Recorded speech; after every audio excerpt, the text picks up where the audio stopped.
Greetings, folks. Corey Hind. I hope you're doing really well. Do not sleep on Google Business Profile. Last week, a really weird thing happened for a few hours on Google for a small period of time. If you Googled most business-related searches, you would only see Google Ads and Google Business Profile listings on page 1. You had to click through to page 2 to see organic listings. That's really interesting.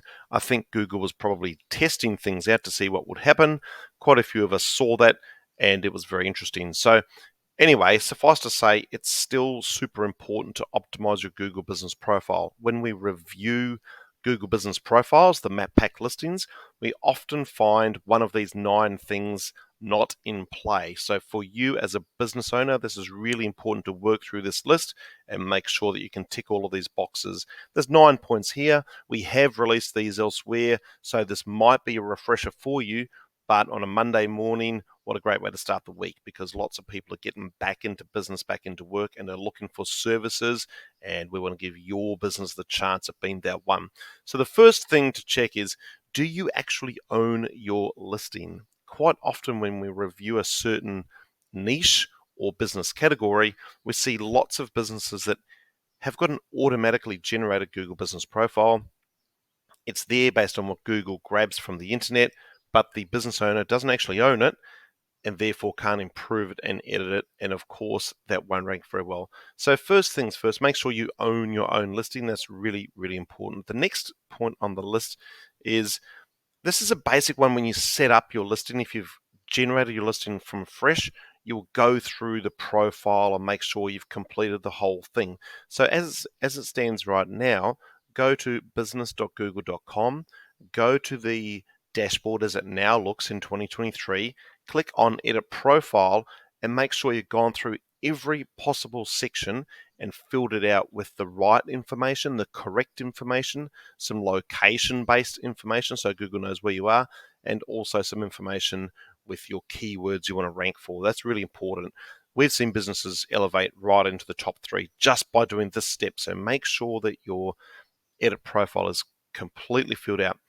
Then you go into your service descriptions. Have you got them? Have you got service descriptions or maybe product descriptions? If you click on Edit Services and click on each box, you can actually fill out more information with words, keywords, descriptions, and try and match that up with what people are searching on Google for. That tactic is something we roll out in the first month for our clients, and it's usually not been done. So if you want to stand out from the competition, and that's what Google is, that's a great big competition, it's like a leaderboard, make sure you've got those service descriptions done. The next thing we do is we look at reviews. Have you replied to them?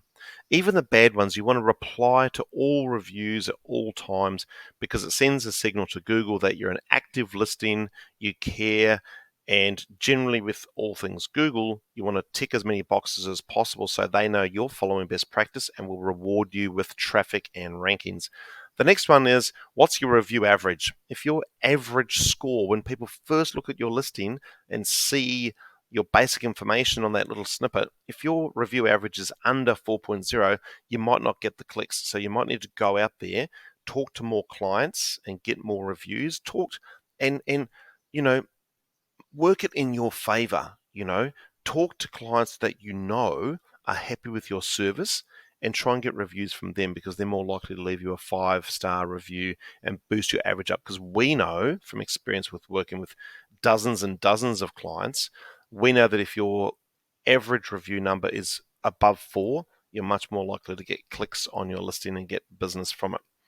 Have you got at least 5-star reviews? We know as well that if you've only got a couple of 5-star reviews and then a bunch of reviews which aren't 5-star, that's not so good. We want as many 5-star reviews as possible, and our baseline is 5. If a client doesn't have 5-star reviews, we go out and we help them get them.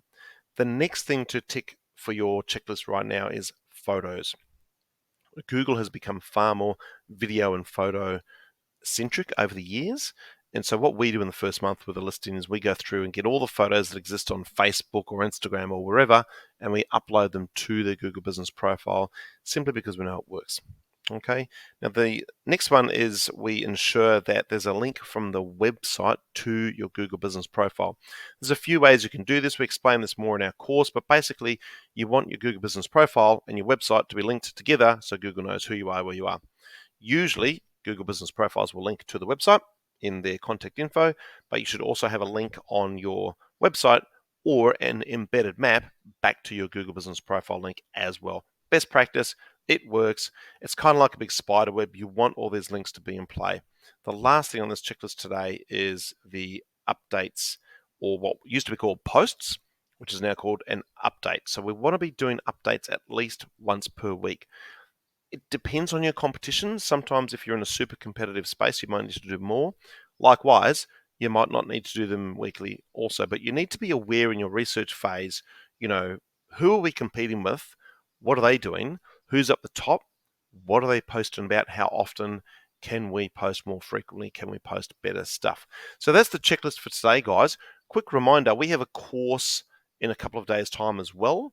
We will link that below. So if you want to join our course, it's a 2-hour course. We work through our entire process.